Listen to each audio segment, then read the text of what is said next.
소개팅? 진짜 멋있는 오빠들이랑 지금 만날 거다. 내가 굉장히 쇼크를 먹었던 기억이 나. 진짜? 와, 이런 게 있어? 기계에서 빰빠라빰 하면서 근데 요즘 이런 로직을 통해서 떼돈을 버는 회사가 라부부라는. 야, 그러니까 이거 완전히 그 결핍의 고리를 그렇지. 이용한. 언젠간 사고 말 거야. 나 같은 사람 절대 안 가. 네, 안녕하세요. 롱테크 김주인입니다. 안녕하세요. 전화입니다. 우리 은하님 얼굴 좋아졌어요. 아, 또 어디 갔다 오면 항상 숨길 얼굴 수가 좋아져. 없네. 숨길 수가 없네. 광채가 나. 막 아, 반짝반짝반짝. 그럼 피곤한데. 2주나 갔다 왔거든요. 와, 2주 다니는 거는 사실 좀 힘들긴 해. 맞아요. 힘들고. 스페인 갔다가 네덜란드, 벨기에 거쳐서 왔거든요. 그래서 아직 시차 적응이 덜 돼서 이거 하다가 조는 건 아니겠죠. 졸지 않게 도와주세요. 야, 이렇게 딱밤을 하면서 한번 졸면은, 네. 자, 오늘 비도 많이 오고, 사실은 굉장히 덥고, 막 무더울 줄 알았는데, 이제 비가 와서 조금 시원해요. 그러니까요. 네. 제가 유럽에 있을 때 한국이 폭염이라 그랬었거든요. 진짜 더웠어. 그런데 돌아오니까는 비가 내리고 그렇게 덥진 않더라고요. 갑자기 날씨 요정이 된 건가? 아, 글쎄. 비를 몰고 다니는 비의 요정. 맞아. 너 스코틀랜드 갔을 때도 비 뚜껑 맞아갖고. 자, 오늘 그래서 은하님 돌아온 김에 그 말이 되는지 모르겠지만 책을 한번 소개를 하려고 합니다. 예, 여행 다니면서 책을 많이 읽으니까요. 그렇죠. 네, 그래서 이번 여행에 동반했던 책 이야기를 해보려고 합니다. 네, 무슨 책인가요? 가짜 결핍이라는 가짜 책이에요. 결핍. 네. 이게 사실은 우리 정재승 교수님이 추천사를 쓰셨어요. 그렇다고요? 네, 앞에 서문도 써주시고. 네. 근데 굉장히 마음에 드셨는지 그래서 또 혹하잖아요. 또 정재승 추천 막 이러면 우리가. 맞아요. 아니 그리고 뭔가 결핍이 들어가면 요즘 맨날 우리는 뭐 더 사야 되나? 더 먹어야 되나? 이거 해볼까? 라고 하기 때문에 그런 부분에 있어서 제목 자체도 굉장히 유혹적이었던 것 같아요. 네. 그래서 저자가 마이클 이스터라는 네바다주의 라스베가스 대학교 교수님이세요. 그렇죠. 네, 저널리즘을 가르치고 계신 분인데 라스베가스, 네바다 이쪽에서 결핍을 느끼기 쉽지 않을 텐데 중독을 느끼기는 쉽지. 그치. 그래서 아마 그 관련된 얘기가 아닐까라고 맞아요. 이제 책을 좀 봤습니다. 뭐랄까요? 늘 무언가에 결핍을 느끼고 그리고 중독이 되는 현대인한테 던지는 그런 메시지를 담은 책인데요. 보통 이런 책들이 잘못하면은 약간 자기계발서처럼 빠지잖아. 맞아. 그리고 네. 뭐 이걸 어떻게 이겨내야 되냐 이런 식으로 조언을 하는 책들이 많죠. 근데 이 책은 통계라든지 조금 과학적으로 좀 접근을 하고 그리고 재미있는 사례들이 되게 많더라고요. 맞아요. 그래서 저도 읽으면서 그렇구나. 그래서 흥미롭게 읽었습니다. 그래서 정재승 교수님 땡큐 이러면서 네, 읽었습니다. 일단 말이 나온 김에 우리 은하님은 이렇게 중독이 되거나 혹은 뭐 집착을 하거나 뭐 이런 게 있는지 일단 저는 요새 유튜브 쇼츠 뭐 이런 거에 진짜? 중독이 된 게 아닌가 싶을 줄. 그 한번 보면 계속 보게 되는 거야. 한 번 보면은 막 1시간, 2시간 보는 사람도 있다고 들었어요. 그래서 뭐 1시간, 2시간까지는 아니더라도 꽤 봐. 오랜 시간 동안 일어나질 못하고. 자, 이것도 약간 알고리즘에 빠져서 내가 중독이 된 게 아닌가? 무서운 게 이렇게 뭘 보다 보면 또 거기에 연관된 재밌는 게 또 나오고 또 나오고. 그렇죠. 얘가 이제 나의 취향을 완벽하게 파악을 하고 거기에 맞는 영상들 추천을 해주니까. 취향이 뭐예요? 요새는 제가 그 건강에 대한 거를 좀 많이 보는 편이고요. 그거 되게 많이 나와요. 자라 세일 풀렸어요. 뭐 이런 거 나오고 코스 가서 건졌어요. 뭐 이런 거. 뭐 이런 거 있잖아요. 그거 재밌겠다. 되게 재밌어. 내 비슷한 상품들을 다 얘기를 해. 다 사람 보는 눈이 비슷해서 그런지. 근데 한국 분들이 하는 것도 있고 외국 사람들이 하는 것도 진짜? 있거든. 근데 외국 사람들이 하는 거 되게 재밌어. 진짜 막 어떻게 저렇게 센스가 좋지? 막 이렇게 보고 있는 것도 많아요. 저도 한번 찾아봐야겠네요. 네. 나는 한 번도 그런 걸 보지 않기 때문에 내 알고리즘엔 그런 게 올라온 적이 없거든요. 아 진짜? 그럼 뭘 보는데? 저는 피식대학 쇼츠 아니면은 정말 민수롭다. 감사하죠. 감사한 일이네. 감사한 일이에요. 감사한 일이죠. 그 외에는 슈퍼맨이 돌아왔다 아기들. 또 우리 은하님이 또 은우랑 정우를 팬이죠. 좋아해서. 네. 근데 그걸 자꾸 보다 보니까 그것만 계속 돌아서 너무 내 그 스팬이 좀 좁구나. 저는 사실은 이제 2년째 무려 2년째 유튜버 생활을 하다 보니 약간 조회수 중독? 얼마나 나왔나고 체크하는 거예요? 그 올리기 직전에 이번 건 얼마나 나올까 막 되게 그런 느낌이 막 들고 내려놔야 돼. 내려놔야 돼. 너무 힘들어 그러면 매주. 안 돼. 내려놔야 돼. 또 어떤 댓글이 올라올까? 막 엄청 설레고 막 그 기분이 한 올리고 4-5시간 정도까지 엄청 고조가 됐다가 이렇게 쓱 내려가는. 그러고 이제 한 하루 이틀 정도는 아 이렇구나 뭐 결과 이랬구나 하다가 사실은 저희가 일요일 날 올리잖아요. 네. 그러면은 목요일 정도에는 다 그 감정이 사라지고 이제 다시 또 이번에 새로운 거 올려야지. 더 잘해볼 거야. 막 이런 식으로 그 하는 그런 행동 패턴이 생겼는데 이번에 책 읽다 보니까 이게 내가 완전히 이 책에서 말하는 결핍의 고리에 빠져 있는 그거더라고. 아직도 조회수가 결핍이구나. 더 많은 조회와 더 많은 좋아요. I'm still hungry. 여러분 들으셨죠? 네. 우리 은한이를 위해서 더 많이 봐주시고 좋아요도 많이 눌러주시고 좋은 댓글 많이 남겨주시기 바랍니다. 근데 사실은 저는 책을 읽으면서 중독에 그렇게 빠졌던 적이 별로 없었던 것 같아요, 제가. 맞아. 지훈 박사랑 중독이란 단어는 별로 안 어울려요. 아, 냉정하잖아. 뭐든지 잘 쳐내잖아. 아니 잠깐 단기간에 이렇게 딱 중독이 되는 경우는 있죠. 예를 들면 나 어릴 때 이제 만화책을 봤다든지 그러면은 막 미친 듯이 가서 보는 거예요. 그리고 감자칩 같은 거 뭐 이런 것도 막 먹어요. 막 한꺼번에 막 2봉지 먹는 거 아니야? 그거는 안 되지. 배가 허용을 하지 않아. 근데 요새 내가 그 맛들인 감자칩이 하나 있거든. 그 러플스에서 나오는 렌치인가? 그거 되게 맛있어. 그래요? 갑자기 딴 얘기하고 있고 말이야. 되게 맛있어. 어쨌든 이런 감자칩이라든지 뭐 이런 걸 먹으면은 너무 맛있으니까 계속 먹어요, 그냥. 그러다가 어느 순간 이렇게 딱 끊겨. 그러니까 단기간에 딱 중독된 것처럼 확 갔다가 탁 끊는 거예요. 오랜 기간 빠지지는. 그러진 않아요. 그래서 한 번에 그냥 집중적으로 하고선 탁 끊어버리는 스타일이라서 그런지 중독되었다라고 뭔가에 뭐 이렇게 느낀 적은 그렇게 없는 것 같기는 해요. 저는 게임은 지금 지훈 박사가 말한 대로 빠지긴 되게 빠지거든요. 예를 들어 캔디 크러쉬 뭐 이런 거? 좀 창피한데 애니팡 얘기하면 너무 애니팡. 뭐 창피해. 나이가 너무 든 것 같잖아. 아니야. 그리고 예전에 팜빌이라는 그 게임이 있었어요. 그 야채 키우는 건데 너무 그 게임에 빠져서 사람들이랑 저녁 모임 가서 막 저녁 먹다가 그 야채를 키워야 되거든. 맞춘 시간을 맞춰서 일어나. 야채 키우려고. 저 집에 가서 컴퓨터로. 그리고 이제 중간에 이제 현질을 하지. 돈을 쓰지. 왜냐면 돈을 써야 트랙터를 쓰고 이렇기 때문에. 그래서 하는데 그렇게 하는 게 한 석 달? 석 달 정도 막 빠졌다가 이게 싹 빠져나오는. 석 달이면 꽤 긴데? 내 기준에선? 그렇지. 그러니까 짧진 않지. 그래도 빠져나오긴 해요. 계속 빠져있진 않고. 저는 앵그리버드를 옛날에 진짜 열심히 했어. 그래갖고 계속 하다가 어느 순간 한 일주일 했던 것 같아. 진짜 열심히 해서. 일주일간 빠져 있었단 말이야? 일주일 정도. 너무 짧다. 절대 현질은 안 해요. 그리고 앵그리버드는 현질이 없었던 것 현질이 같은데. 없었던 것 같은데. 근데 집착하는 건 있어요. 생각해보니까. 뭐? 우리 애들 밥 먹이는 거. 진짜? 우리 애들 밥을 잘 안 먹어. 엄마를 닮아서 그렇겠지. 그런 것 같아. 어디서 뭐 그 원재를 찾겠냐. 근데 첫째는 잘 안 먹어도 좀 큰 편이에요. 나올 때부터 굉장히 컸거든. 그렇지. 근데 둘째는 얘가 형만큼 크질 않아갖고 내가 너무 신경이 쓰여서 항상 먹는 거 갖고서는 이제 잔소리를 해요. 네. 그래서 이거 먹어라, 저거 먹어라, 이거 마셨냐, 뭐 했냐, 막 계속. 작은 키는 아니에요. 근데 이제 형이 커놓으니까 자꾸만 이제 그 생각이 나는 거예요. 그래서 아쉬워갖고 이게 나 때문인가 싶기도 하고 얘가 키가 작은 게. 그래서 한 숟갈만 더, 한 숟갈만 더, 막 이러면서. 집착. 집착을 하지. 뭐 그런 집착을 좀 있는 것 같아요. 우리 애들이 잔소리 때문에 좀 괴로워하고 있지. 그래도 뭐 하여튼 뭐에 빠지거나 이런 모습을 많이 보지는 못했어요. 지훈 박사한테. 뭐 그쵸. 어떤 분들은 가끔 저한테 너 운동에 너무 중독돼 있는 게 아니냐 하는데 그 정도 아닙니다.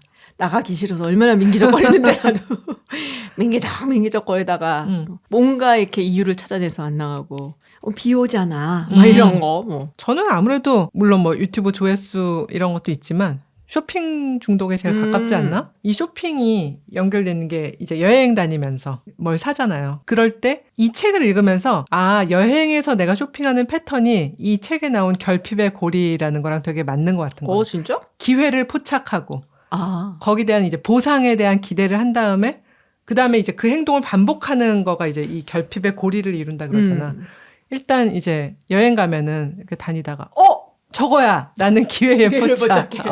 그런데 이제 생각을 하는 거지. 야 저걸 내가 서울 가서 잘 쓸 수 있을까? 아니면 이거 사다 주면 지윤이가 되게 좋아하지 않을까?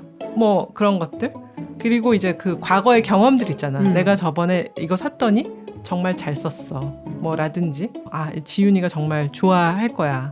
칭찬받을 거야. 뭐 약간 이런 식의 잠깐만 왜 나를 자꾸 끌고 들어가냐.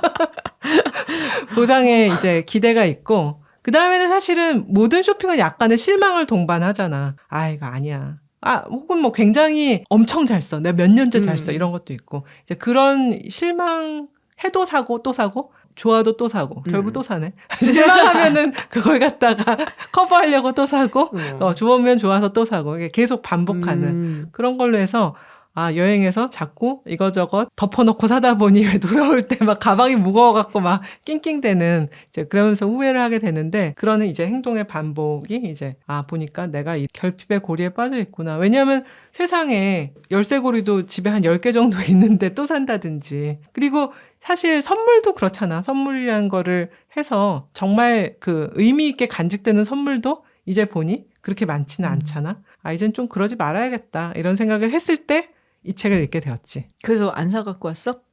이번에는 안 사갖고 왔어. 칭찬해. 근데 저는 사실 나이를 먹을수록 잘 안 사요. 우리 애한테도 뭐 이렇게 많은 뭐 어디 갔다 왔어 사주고 이런 것도 거의 안 하고 일단 그러면서 얘들이 별로 그렇게 어프리시에이트한 느낌이 안 들더라고요. 맞아요. 그러니까 이게 뭐 엄마가 다녀오건 말건 사왔다는 것 자체를 무시한다기보다 그렇게 여기에다가 의미를 많이 안 둔다라는 생각이 좀 들더라고요. 그래서 거의 안 사는 편이에요, 저는. 잘했어요. 사오지 마세요. 그거 짐 갖고 늘려갖고 오면은 나중에 올 때 힘들어. 맞아. 이번에 사실 여정이 길어서 그래서 좀 안 산 것도 있지만 이 책을 읽으면서 아, 부질없어. 이러면서 안 산 것도 있어요. 갈 때마다 이거 들고 나. 여행 갈 때마다 이 책 들고 나가고 한 번씩 생각을 해요. 지윤 박사님은 책 읽으면서 어디가 재밌었어요? 저는 예측 불가능성 관련 얘기를 하고 도파민. 네. 나도 재밌게 읽었는데. 사실은 이제 이 도파민이 한창 키워드이기도 했었잖아요. 도파민이 폭발해. 막 이런 얘기도 맞아. 막 방송에서도 많이 나오고. 근데 확실히 도파민이 무엇을 뜻하는지를 우리가 알지는 못했던 것 같아. 나는 몰랐었어, 잘. 아, 사실은 저도 똑같이. 그러니까 모르면서 막, 도파민이 뭐 줄줄 막 흘러내려 막 이런 식으로 했는데 그게 사실 조금 다른 식의 그 의미를 가졌더라고요. 그죠? 그러니까는 우리가 보통 도파민 얘기를 평상시에 했을 때는 뭔가 사람 흥분시키는 호르몬 같다. 그런 식으로 생각을 많이 했었거든요. 그리고 나는 되게 내가 행복감을 느낄 때 나오는 물질인 줄 알았어. 그치. 근데 이게 우리가 원하는 것을 가질 수 있을지 없을지 모를 때 사실은 도파민 얘기가 맞아요. 이제 나오는 거고 실질적으로 뭔가를 해갖고 이게 너무 재밌어, 이게 너무 흥분돼 이럴 때 나오는 게 아니라는 맞아요. 거잖아요. 그래서 그 부분이 되게 흥미로웠어요. 그러니까 사실은 우리가 아까 유튜브 조회수도 얘기했지만 이게 잘 나올까? 어떨까? 두근두근 할 때 이제 분출되는 게 도파민이고 그치. 이미 결과를 봤을 때는 그게 다 말라버리는 거예요. 그 약간 대중심리학에서 이 도파민이 뭔가 막 사람을 막 지나치게 흥분시키고 그래서 자극을 자꾸 주는 만악의 근원처럼 맞아요. 이렇게 묘사가 되기도 했거든요. 물론 이제 즐거움을 주는 호르몬이다라는 식으로 해석이 잘못된 거지만 그렇게 된 것도 있지만 그래서 자꾸 자극적인 걸 더 줘갖고서는 도파민을 분비시키기 위해서 뭐 영화도 그렇고 드라마도 그렇고 먹을 것도 그렇고 전부 막 너무 자극적으로 된다. 뭐 이렇게를 얘기했었는데 알고 봤더니 도파민은 죄가 없어요. 그리고 도파민이 또 없으면 안 돼. 그치. 네. 사실 아까도 말했지만 유튜브 조회수가 나올까 말까 하고 이제 수그러든 다음에 또 올려야겠어라는 어떤 내 의지를 주는 것도 사실 도파민의 작용 중에 하나라고 해요. 사실 그쵸. 우리가 그런 기대가 없다면 무슨 의욕이 나겠어. 그쵸. 뭔가 일을 해야 되겠다라고 우리를 움직여가는 것. 그리고 도파민이 없으면은 또 파킨슨씨 병으로 이어지기도 하고 없다는 것 자체도 약간 정신적인 문제를 일으킨다고 하니까 우리가 물론 도파민이 결국은 중독으로 이어지는 역할을 하는 나쁜 역할을 하기도 하지만 사실은 좋은 역할도 많이 한다라는 맞아요. 걸 여기서 이번에 배웠죠. 그러니까요. 그래서 이거를 우리가 예를 들면은 조회수가 뭐 20만이 나왔어, 30만이 나왔어 이때 나오는 게 아니라 기대를 하고 뭔가 맞아요. 보상을 원하고 그리고서는 뭔가 추구를 하고 이럴 때 사실 나오는 게 도파민이기 때문에 도파민은 굉장히 긍정적으로 작용을 할 수가 있다는 거. 동기부여의 역할을 하는 거죠. 네, 그래서 그 부분이 굉장히 흥미로웠어요. 똑같은 부분에서 굉장히 재미를 느꼈었네요. 그러네, 친구 많네, 너랑 나랑. 그러니까 이제 우리가 뭔가 확실한 걸 봤을 때는 그것은 이제 사실은 별다른 흥분을 주지는 못하는 거죠. 그렇죠. 아무리 좋은 결과라고 할지라도. 근데 저는 확실한 거 좋아해요. 음. 그 확실함은 J이고 지루함으로 이어지는데? 난 지루한 거 좋아해. 그래서 그러니까 너무 많은 변화가 있고 뭐가 어떤 게 예측 불가능한 것들이 팍팍 튀어나오고 이런 것들을 좋아하지 않는 성격이라서 확실한 거 좋아하고 지루한 거 좋아해요. 집에 틀어박혀 있는 거 좋아하고 뒹굴뒹굴뒹굴 아무것도 안 해도 뒹굴뒹굴 거리는 거 굉장히 좋아하는 사람이에요. 그래서 저 대학교 때 어떤 일이 있었냐면은 지금도 이제 친한 친구인데 이렇게 걔는 정말 하루도 집 밖으로 안 나가면 안 되는 애야. 그런 애가 있어. 뭐라도 만들어서 나가. 그래서 맨날 나가야 되는데 근데 맨날 나한테 전화를 하는 거지. 나와라. 귀찮아. 나와라. 아 싫어. 지금 누웠어. 진짜 멋있는 오빠들이랑 지금 만날 거다. 소개팅? 미팅 같은 거고, 그리고 아니면 이제 자기 아는 이제 혹은 사귀고 있는 남자친구의 뭐 친구들이 나온다고 했는데, 뭐, 킹카다. 우리 때 그 말이 있었잖아. 맞아, 킹카. 킹카다. 그래도 안 나가. 그래서 한 번 이렇게 앉으면은 그거를 움직이길 굉장히 싫어하고 약간 그것도 있었던 것 같아요. 킹카라고 나갔는데 실망하면 내 시간도 아깝고 나가는 그 노력도 아깝고 귀찮고 막 이래갖고 근데 대체로 실망했던 것 같아. 나오라 그랬을 때. 사실 없었을 거야. 내 생각도 그래. 그래서 하여튼 지루하게 집안에 틀어박혀서 뒹굴뒹굴 거리는 것을 좋아하는 그래서 변화를 싫어하는 인간이라 그런지 네, 그런 편이네요. 도파민 분비가 약간 일반인보다 약간 적은. 네, 적어요. 거기에 만족하는 삶을 살고 있는 사람인 거죠. 그리고 책에서 어떤 부분이 재밌었을까요? 음식에 관한 부분도 재밌었던 것 같고. 나 음식 재밌었어요. 네, 음식 부분 진짜 재밌어요. 여기 이제 또 오늘 이제 저희가 스콘을 갖다 놨는데. 맞아. 옛날에 우리 KFC에서 비스켓 있었잖아요. 파파이스 아니고? KFC에 있었어. 그렇구나. 거기 그게 이 스콘이 아니었나 싶어. 약간 비슷한 생각이 들어서 오늘 스콘을 한번 준비를 해봤는데 제가 스콘을 되게 좋아해요. 오. 왜냐면은 약간 맛이 스콘이 굉장히 자극적이기 힘들거든요. 그렇지. 슴슴하지. 근데 알고 보면 설탕이랑 버터랑 엄청 많이 물론 그렇지. 그런데 만드는 과정 보면 깜짝 놀라지. 그거 만들고 나면 못 먹지. 내가 이런 걸 먹는다고 뭐 못 먹는데 어쨌든 그래서 음식 부분이 되게 재밌었던 게 제가 요새 생각하는 거는 우리가 너무 음식이 자극적이고 확장적이야. 그 생각 되게 많이 하거든요. 이게 한국의 현상이어서 그런지 아니면은 다른 데는 다 비슷한 건지는 잘 모르겠어요. 그래, 약간 좀 요즘은 흠칫 놀라는 게 사람들이 운동도 열심히 하잖아. 막 그 근력, 막 무슨 근력에 중독돼 있어서 뭐 하체 운동 뭐 하는데 나와서 마라탕 먹어. 마라탕 먹고 난 다음에 입이 맵다고 탕후루를 먹어. 그래서 그러면 왜 저 근력 운동을 저렇게 열심히 하시는지. 그거 먹으려고. 그런데 뭐든지 약간 과한 운동도 굉장히 열심히 하고. 그렇죠. 먹는 것도 굉장히 많이 먹고 굉장히 자극적으로 먹고 그런 것들이 있어서 정말 폭탄이라 그러나? 우리가 무슨 폭탄 이러지. 뭐 그치, 매운 그치. 거 폭탄, 뭐 폭탄. 그런 식의 어떤 식생활을 많이 하지 않나 싶어요. 제가 별로 안 좋아하는 것 중에 하나가 똥카롱이에요. 왜 웃어? 아니. 뚱카롱 저도 싫어해요.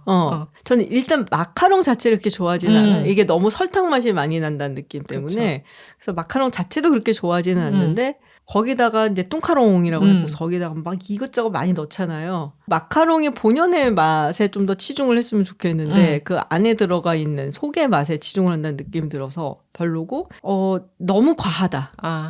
그런 느낌이 들어서 예전에 갑자기 미국 유학 시절에 한국에서는 이제 오레오가 한 종류가 있잖아요. 까만 거에다 하얀 크림 있는. 근데 막상 미국에 갔더니 오레오 종류도 몇 개나 있는 거야. 거기서 이제 제품을 더 팔려고 물론 마케터들이 막 생각을 했겠지. 어떻게 하면 더 팔 수 있어. 그거 알아요? 오레오도 크림 3배 들어있는 오레오 있었던 거. 그랬냐? 근데 오레오라는 거가 우리가 어렸을 때 그런 거 잘 못 먹으니까 하나 주면 엄청 아껴 먹었잖아. 이거 다 해갖고. 근데 거기는 크림이 3배가 들어있으니까 그런 어떤 결핍이 없는 거야. 그런데도 그거를 이제 우리가 마치 그 아껴 먹을 때처럼 그렇게 막 먹으니까 사실은 말이 안 되는 거긴 한데 미국 사람들이 결국은 지금 굉장히 많은 심혈관 질환에 시달리잖아. 그러니까 뚱카롱을 봤을 때 결국은 우리가 그런 전철을 밟게 되는 거 아닌가? 그런 생각이 들어요. 그러니까 전반적으로 결핍이 심한 사회가 아닌가? 그래서 자꾸 중독이 되고 점 더 확장시키고 좀 극단적으로 가게 되는 맞아요. 거고 좀 과하게 하는 게 아닌가 싶은데 방금 이제 미국 사람들이 심혈관 질환이 많다고 하셨잖아요. 미국이 이제 전 세계적으로 봤을 때 비만율로 해갖고 한 10위 정도 돼요. 근데 놀라운 거는 1위, 2위, 3위, 4위, 5위 이게 어느 지역이냐면은 주로 도서 지역. 아, 그래요? 남태평양이라든지 이런 데 섬 같은 데 있잖아요. 맞아요. 사실 거기서 무슨 왜 우리가 하와이나 이런 데 가도 약간 등치가 있죠. 근데 별로 막 고기를 과하게 먹거나 그럴 것 같지 않은데 궁금증은 있었어요. 그러니까 옛날에는 안 그랬는데 이제는 이제 가공식품이나 이런 것도 굉장히 많이 들어갔고 그리고 약간 문화적인 것도 있다고 해요. 그 지역은 좀 이렇게 풍만하고 그런 것이 굉장히 미덕? 그래서 그거에 대해서 크게 신경을 좀 많이 안 쓰고 뭐 이런 것들도 있고 여러 가지 뭐 요인들이 있는데 그 중동 지역도 그리고 굉장히 비만율이 높아요. 사실 그렇죠. 네, 그래서 저는 미국이 1위일 줄 알았거든요. 근데 미국이 1위는 아니에요. 물론 굉장히 높지만 그 성인 비만율이 한 40% 된다. 미국이. 높다. 그래도. 높은 거지. 굉장히 높은 거지. 그리고 비만율이라는 게 사실은 이제 BMI 지수를 가지고 몇 % 이상 이렇게 하는 거잖아요. 근데 이게 나라마다 기준이 조금씩 달라. 그렇다면서요? 그러니까 한국 기준을 하면은 50% 이상일 거야 아마. 이 얘기를 왜냐하면 제가 얼마 전에 비만과 관련된 뭐 위고비 관련된 이제 영상 하나를 다른 데서 찍었어요. 그러면서 뭐 그거에 대해서 조금 더 공부를 하게 됐고 그리고 저는 비만에 대해서 관심이 조금 많았어요. 하나도 비만하지 않은데? 이게 약간 사회 구조적인 문제이기도 하고 이게 맞아. 그리고 정책하고도 굉장히 그렇죠. 긴밀하게 연결이 되어 있거든요. 그리고 제가 당 같은 거 이런 걸 잘 안 먹으려고 하는 편인데 이 몸이지만 전당뇨야. 그건 유전적인 거예요. 네. 그래서 이제 그런 거에 좀 관심이 많은 거예요. 건강이나 이런 거에. 어쨌든 간에 그래서 미국이 지금 비만이 그렇게 심각한 문제이기도 하고 그리고 심지어 예전에 제가 얘기했지만은 군인을 이제 미국 같은 경우는 군인 이제 모병제다 보니까 지원을 하잖아요. 거기도 조건이 있단 말이야. 자격이 있어야 되거든요. 어느 정도 지적 수준이 돼야 되고 그러니까 고등학교 졸업을 하고 뭐 이런 것들이 있어야 되고 키 같은 것도 있고 그리고 보이는 곳에 문신이 있으면 안 돼요. 이게 식별이 가능하니까. 그리고 몸무게. 군인들은 보통 다 핏하죠. 좀 몸매가 탄탄하신 편이죠. 들어가서 이제 개같이 훈련을 하니까 빠지는 거지. JD 벤스 같은 경우도 군대를 갔었잖아요. 그래갖고 거기서 이제 학자금을 지원을 받아갖고 대학을 가고 그랬었는데 그 전에 이렇게 굉장히 좀 자기가 살이 많이 쪘었다. 근데 들어가기 위해서 빼기도 했고 들어가서도 빠졌다. 뭐 이런 식의 얘기를 하거든요. 그래서 그런 거를 조건을 다 제하고 나면은 자원을 해서 군입대를 할 수 있는 젊은이 숫자가 그렇게 많지 않다는 거예요. 그렇구나. 그래서 이건 안보의 문제다라고 예전에 트럼프 행정부 1기 당시에 국방장관이었었던 제임스 매티스가 공식적으로 얘기를 한 적이 있어요. 사실 또 비만의 문제가 심혈관 질환으로 또 연결이 되죠. 그렇죠. 그렇게 되면은 이걸 이제 치유하기 위한 뭐 여러 가지 보험이라든지 이런 걸로 인해서 돈이 또 굉장히 많이 투입이 될 수밖에 없고. 근데 미국이 옛날부터 그렇게 다 비만이 높고 이랬던 건 아니에요. 옛날에는 먹을 게 그렇게 흔하진 않았겠죠. 언제부터 그렇게 먹을 게 흔해졌나? 그러니까 1970년대만 하더라도 미국 성인들의 비만율이 한 13%? 훨씬 낮네요. 엄청 낮은 거죠. 지금은 40%가 넘으니까. 그러니까. 근데 이게 80년대 들어서면서부터 확 변해. 거기에는 되게 재밌는 스토리가 있어요. 1973년에 미국이 법을 하나 통과시켜. 농업법이라고. 근데 이 농업법이 뭐냐면은 미국 정부가 그 전에는 사실은 이 농산물 생산량을 통제를 했었어요. 이게 이제 너무 많이 생산이 되면 가격 내려가고 그러면은 이제 농가가 안 좋으니까. 그래서 생산량을 통제를 했다가 요 법이 통과가 되면서 생산량 통제를 안 하고 보조금을 주는 식으로 바뀌어요. 근데 왜 그렇게 됐냐면 그 즈음에 소련에서 기근이 생겨요. 흉작이 있고. 그러니까 이 사람들이 이제 국제 농산물 시장에서 이렇게 야금야금 사들이는 거야. 근데 이거를 몰래 산 거지. 그러니까 아무래도 냉전시기고 하다 보니까 그렇네. 소련의 그런 식으로 흉작 때문에 굉장히 힘들다 뭐 이런 소문도 나면 안 돼. 그러니까 몰래 사니까 이제 미국에서는 모르고 그냥 판 거예요. 갖다 팔았는데 딱 돌아보니까 재고가 없어. 세상에. 그래서 이거 너무 많이 나갔는데 그러고 나서는 이제 갑자기 미국에서 농산물이 필요하게 되고 그 국제시장에 농산물 가격이 막 올라가게 되고 그래서 막 인플레이션까지 끌고 가게 되면서 그 당시 즈음에 또 우리가 유명한 그 오일 쇼크가 그렇죠. 벌어지게 되잖아요. 그래서 이 법을 통과시키면서 생산량을 통제하던 것을 풀어버리고 그다음부터 보조금을 주기 시작하는데 그러니까 농가에서 이제 막 생산을 하는 거야. 보조금을 받을 수 있으니까. 그렇죠. 막 생산했더니 너무 많이 했어. 잉여 생산물이 많이 나왔단 말이에요. 근데 농산물이기 때문에 이거를 그냥 재고를 차곡차곡 놔둘 수가 없잖아요. 썩어버릴 거 아니야. 썩어버리죠. 그래서 가공식품을 무지하게 만들기 시작해. 과당이라든지 뭐 시럽, 옥수수 시럽 뭐 이런 거. 마치 우리가 쌀이 남으니까 막걸리도 만들고 쌀로 그치. 떡도 만들고 뭐 국수도 쌀빵도 만들고 뭐 이런 거네? 것처럼. 그래서 그거 갖고 이제 막 만드는데 그럴 때부터 이제 초가공식품이 막 쏟아져 나오기 시작을 해요. 근데 마침 그때가 미국이 미디어 산업이 막 무지하게 발전할 때였거든요. 텔레비전이 다 보급이 되고 막 회사들이 TV 광고 슬라서 사갖고선 광고를 막 때리고 이럴 때거든. 그러니까는 식품 그 기업에서도 광고를 막 때리는 거예요. 그래서 이렇게 맛있는 달콤한 초콜릿을 먹고 너무 행복해요. 막 이렇게 웃는 모습이라든지 막 빵 같은 거, 막 케이크 같은 거, 막 아이싱 올리는 거, 막 이런 거라든지. 그리고 이제 여성들이 일을 하기 시작을 했잖아요. 그러니까 엄마들이 집에 가서 밥 하려니까 힘들잖아. 그러면서 그거 처음부터 당근 이거 하고 감자고 이거 얼마나 힘들어요. 그거 하지 마시고 1분만 땡 하면 그치? 엄마가 한 거랑 똑같네. 이거 그래서 통조림 이렇게 껴갖고선 탁 붓고서는 오븐에 넣으면은 거기서 즐기고 있으면은 다 돼요. 막 이런 거. 그런 광고 어디서 본 것 같아. 우리 되게 많이 봤어. 그런 거. 그러면서 초가공식품이 어마어마하게 팔리기 시작을 하죠. 그래서 1980년대에 이전에 12, 13 뭐 이랬었던 비만율이 80년대를 거치면서 23%, 24%, 10%훅 올라가.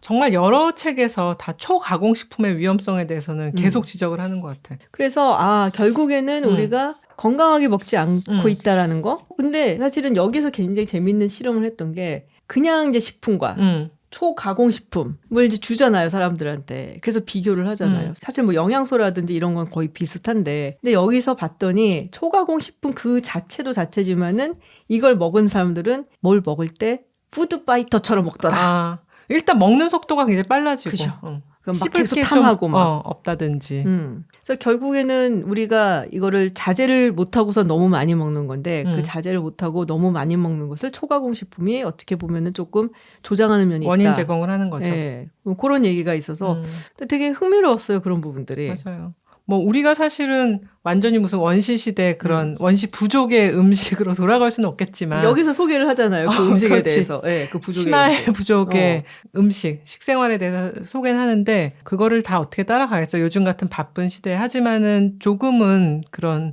땡 돌리면은 다 되는 음식에서 벗어나서 약간이라도 생야채라든지 그냥 이제 조리가 안 된 식품에서 재료에서 출발하는 거를 조금은 챙겨서 먹어야 되는 거죠. 그 한 가지 좀 재밌었던 게 키토식 같은 케토식. 거. 그거에 대해서도 사실 이게 얼마나 많이 가공이 됐겠냐. 맞아. 그러니까 생각해보니 그러네. 막 그 생각이 들더라고요. 우리가 영양소 맞춘다고 그 저탄고지 이런 거 맞춘다고 뭐 쉐이크 먹고 막 이런 건데 사실 그렇게 쉐이크 분말식품이라는 게 다 가공을 굉장히 많이 한 거니까 사실 그거보다는 영양소를 조금 맞춰서 그냥 밥 먹고 그다음에 김치 한 쪽 먹고 뭐 이렇게 먹는 게 야채 좀 이제 간단히 조리해서 먹는 게 좋지 않을까 싶어요. 그런 거는 제가 정말 공감이 되더라고요.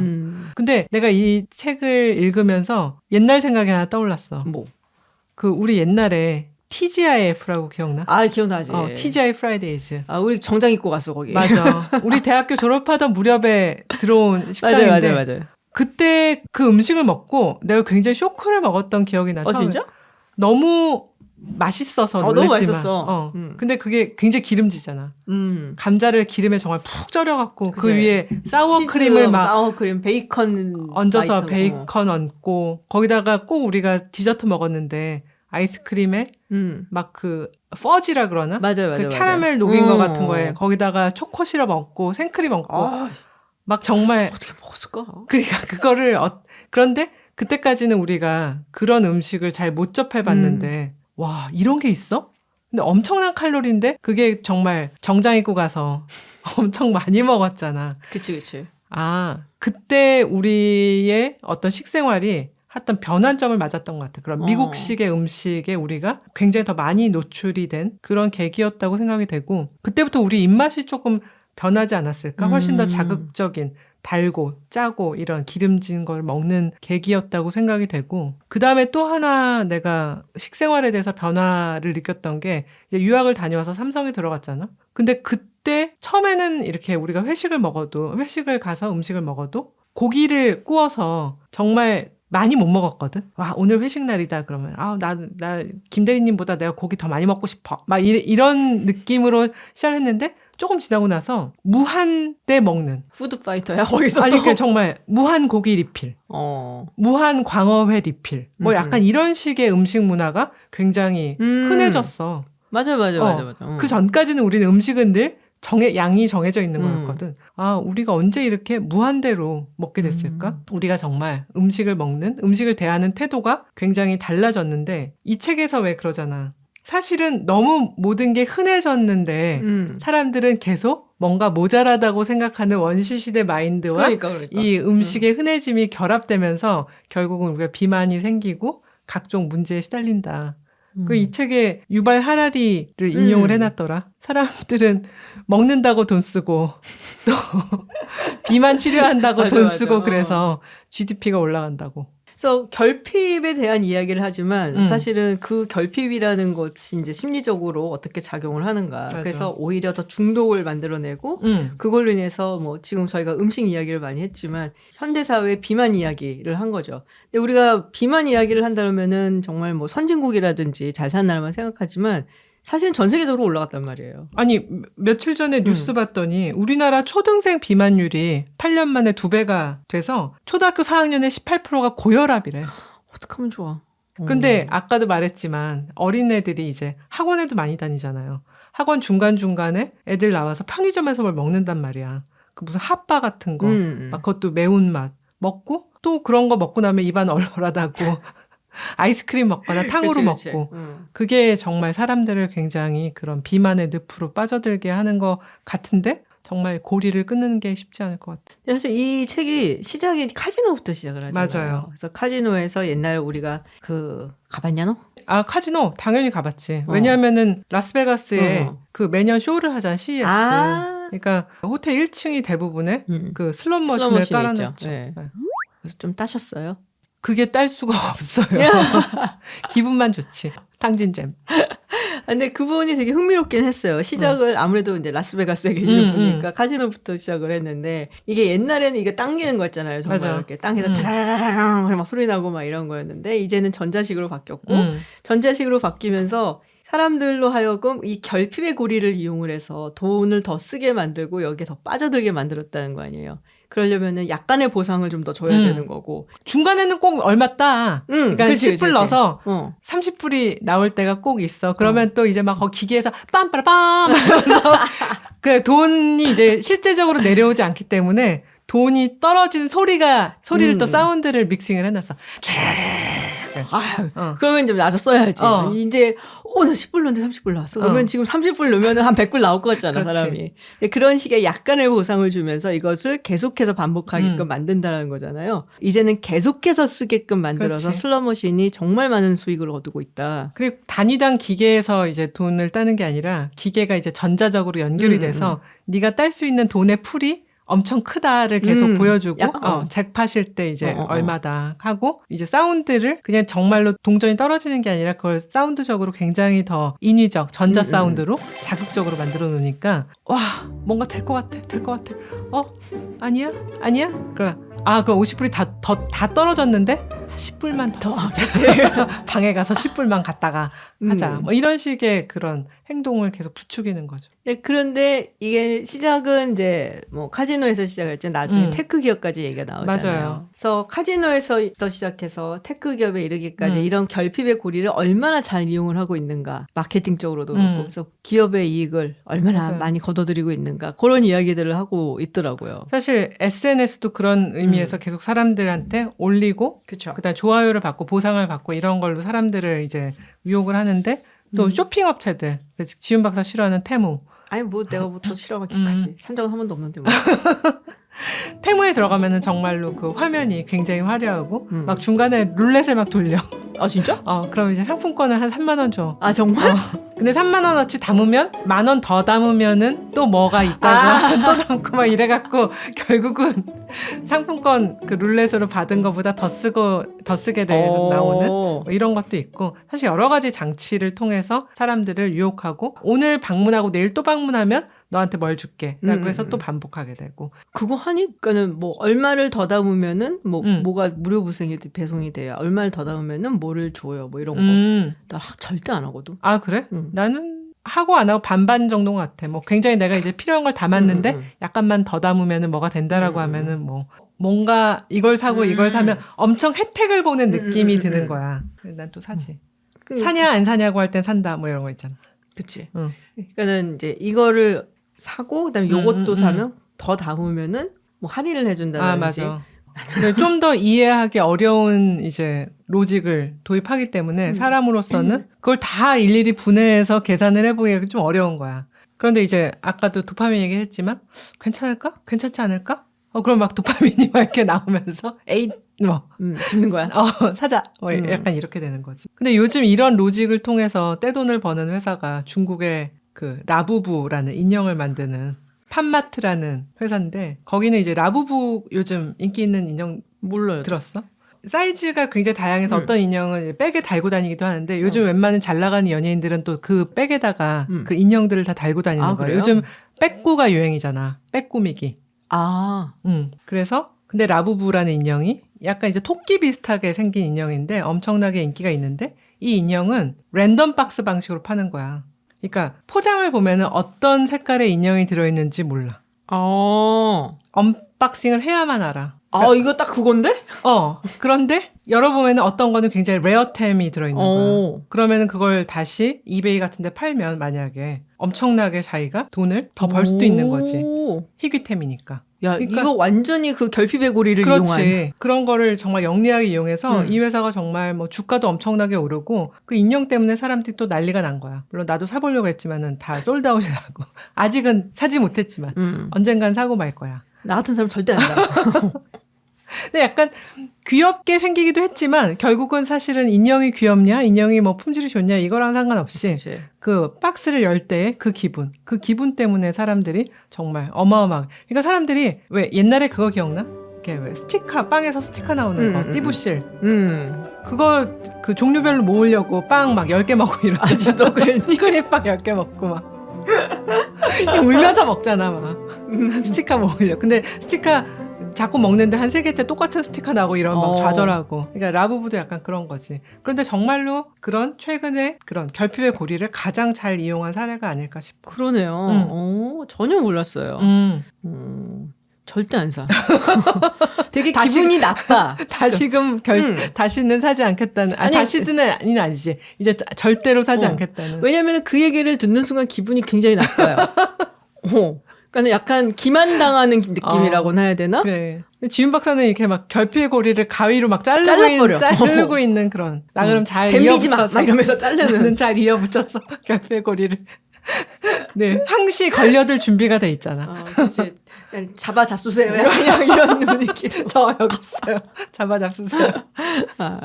근데 이 책이 마지막에 약간 종교적인 걸로 빠지잖아요. 그렇지. 수도원에 가지. 네, 베네딕토 수도의 이야기를 하면서. 그 수도원 지윤 박사 좋아하는 거. 나 좋아하다 이거. 이렇게 툭툭 내리는 거. 약간 막 이런 거. 거기가 이제 또 노동이라든지 절제라든지 베네딕토 수도회가 이걸 굉장히 강조를 했었던. 맞아요. 근데 그거보다 훨씬 더 엄격한 수도회도 있었다고 제가 알아요. 뭐 시토라든지 그리고 뭐였더라? 트라피스트인가? 트라피스트? 그건 맥주 만드는 그 수도원인데. 그 맥주 인증을 준대요. 맞아요. 그래갖고 이 수도원에서 딱 그 인증 마크가 찍혀야지만 정말 트라피스트회의 전통을 이어가는 맥주다. 제가 또 벨기에 갔다 왔잖아요. 벨기에 있지 않아요? 벨기에에 이제 그 맥주들 보면은 수도원 마크가 찍혀있는 맥주들이 많이 있는데 다 종류가 다르대요.